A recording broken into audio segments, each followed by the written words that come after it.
Okay, so muscles build ചെയ്യാൻ വേണ്ടി നിങ്ങളെ ഹെൽപ്പ് ചെയ്യാൻ പോകുന്ന ടോപ്പ് 7 പ്രോട്ടീൻ ഫുഡ്സ് നമുക്ക് നോക്കാം ഏതൊക്കെയാണെന്ന്. അപ്പോൾ ലിസ്റ്റിൽ ഒന്നാമത് വരുന്നത് നമ്മുടെ മുട്ട തന്നെയാണ്. ഏകദേശം ഒരു മുട്ടയിൽ, അതായത് ഒരു ആവറേജ് സൈസ് വരുന്ന മുട്ടയിൽ 6 ഗ്രാമിൻ്റെ അടുത്ത് പ്രോട്ടീൻ ഉണ്ട്. അതുപോലെ തന്നെ 90% ഓഫ് ഈ പ്രോട്ടീൻ എന്ന് വെച്ചാൽ ബയോ അവൈലബിൾ ആണ്. അതായത് 6 ഗ്രാമോളം പ്രോട്ടീനുള്ള ഒരു മുട്ട നിങ്ങൾ കഴിക്കുകയാണ്, അതിൽ ഏകദേശം 5-ൽ കൂടുതൽ ഗ്രാം നിങ്ങളുടെ ബോഡി അബ്സോർബ് ചെയ്യുക ചെയ്യും. പിന്നെ നമ്മൾ പറയുകയാണെങ്കിൽ മുട്ട പലരും മഞ്ഞ ഉപയോഗിച്ചിട്ട് വെള്ളം മാത്രമാണ് കഴിക്കുന്നത്. എന്നാൽ നിങ്ങൾ ഇങ്ങനെ ചെയ്യേണ്ട ആവശ്യമില്ല, കാരണം 3 ഗ്രാം പ്രോട്ടീൻ വെള്ളയിലും അതുപോലെ തന്നെ 3 ഗ്രാം ഈ മഞ്ഞയിലാണ് അടങ്ങിയിരിക്കുന്നത്. നിങ്ങളുടെ കലോറീസിൻ്റെ ഉള്ളിൽ വരുന്നതാണ് തീർച്ചയായിട്ടും നിങ്ങൾ മുഴുവനായിട്ടുള്ള മുട്ട കഴിക്കുക. ഏകദേശം ഒരു 5 മുട്ടകളും ഡെയിലി കഴിക്കുന്നതുകൊണ്ട് വലിയ കുഴപ്പമൊന്നും ഉണ്ടാകാൻ പോകുന്നില്ല.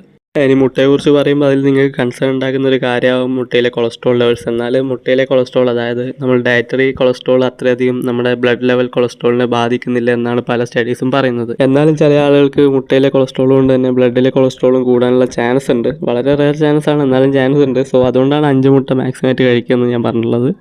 അടുത്തതായിട്ട് വരുന്ന ഫുഡ് ഐറ്റം നമ്മുടെ മീറ്റ് ഐറ്റംസ് തന്നെയാണ്. അത് ഞാൻ നിങ്ങളോട് പറയേണ്ട ആവശ്യമില്ല, അത്രത്തോളം നല്ല എഫക്റ്റീവാണ് ഇവ മസിൽ ബിൽഡ് ചെയ്യുന്നതിൽ. അതിൽ ഏറ്റവും ഓപ്റ്റിമായിട്ടുള്ള എനിക്ക് തോന്നുന്നു ചിക്കൻ അല്ലെങ്കിൽ ചിക്കൻ ബ്രസ്റ്റ് യൂസ് ചെയ്യുന്നതായിരിക്കും. അതിൻ്റെ മെയിനായിട്ടുള്ള റീസൺ എന്ന് വെച്ചാൽ ചിക്കൻ ബ്രസ്റ്റിൽ വളരെ കുറവ് കലറീസ് ആണുള്ളത്. സോ നിങ്ങൾ എങ്ങനത്തെ ഡയറ്റ് എടുക്കുന്ന ആളായാലും നിങ്ങളുടെ ഡയറ്റിൽ ഈസി ആയിട്ട് ഫിറ്റ് ചെയ്യാൻ പറ്റുന്ന ഒരു ഐറ്റമാണ് നമ്മുടെ ചിക്കൻ ബ്രസ്റ്റ്. ഏകദേശം 100 ഗ്രാമിൽ 150 അടുത്ത് കലോറി മാത്രമേ ഉള്ളൂ. അതുപോലെ തന്നെ 30 ഗ്രാമിൻ്റെ അടുത്ത് പ്രോട്ടീനും കിട്ടും. ചിക്കൻ ബ്രസ്റ്റ് കുറച്ചുകൂടെ എക്സ്പെൻസീവ് ആണ്. അപ്പോൾ നിങ്ങൾ തീർച്ചയായിട്ടും ചിക്കൻ ബ്രസ്റ്റ് തന്നെ കഴിക്കണമെന്നൊന്നുമില്ല. നിങ്ങൾക്ക് ബാക്കിയുള്ള ചിക്കൻ്റെ പാർട്സ് കഴിച്ചാലും വലിയ വ്യത്യാസമൊന്നുമില്ല. കലോറി കുറച്ച് കൂടും, കുറച്ച് ഫാറ്റൊക്കെ ഉണ്ടാവുന്നേ ഉള്ളൂ. ചിക്കൻ മാത്രമല്ല, നിങ്ങൾക്ക് ബീഫും അതുപോലെ ആടിൻ്റെ ഇറച്ചി ഇതൊക്കെ കഴിക്കാവുന്നതാണ്. ഇനിയിപ്പോൾ ചിക്കൻ മാത്രമല്ല, നിങ്ങൾ ഏത് മീറ്റ് എടുത്താലും ഏകദേശം 24 മുതൽ 30 ഗ്രാമിൻ്റെ അടുക്ക് പ്രോട്ടീൻ നിങ്ങൾക്ക് 100 ഗ്രാമിൽ ഈസി ആയിട്ട് കിട്ടും. അപ്പോൾ തീർച്ചയായിട്ടും വളരെയധികം ബയോകളും അതുപോലെ തന്നെ ഫുൾ അമിനോ ആസിഡ് പ്രൊഫൈലും ഉള്ള പ്രോട്ടീൻ കണ്ടൻ്റാണ് നമ്മുടെ മീറ്റിലൊക്കെ കിട്ടുന്നത്. സോ തീർച്ചയായിട്ടും വളരെ നല്ലൊരു സോഴ്സ് തന്നെയാണ്.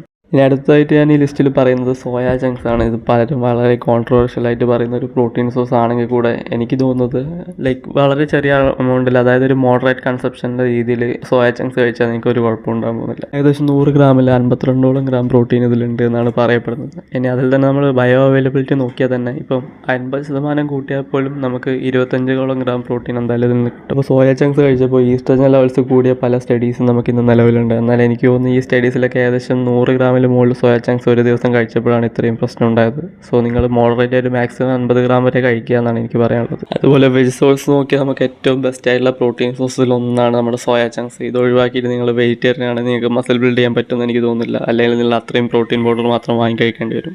അതിന് അടുത്താണ് നമ്മുടെ പനീർ. പാലിൽ നിന്ന് ഉണ്ടാക്കിയെടുക്കുന്ന സാധനമാണ് ഈ പനീർ. ഇതിൽ ഏകദേശം 100 ഗ്രാമിൽ 18 മുതൽ 20 ഗ്രാമോളം പ്രോട്ടീൻ ഉണ്ടാവും. നല്ല രീതിയിലുള്ള ഹൈ ക്വാളിറ്റി പ്രോട്ടീൻ തന്നെയാണ് ഇതിലുള്ളത്.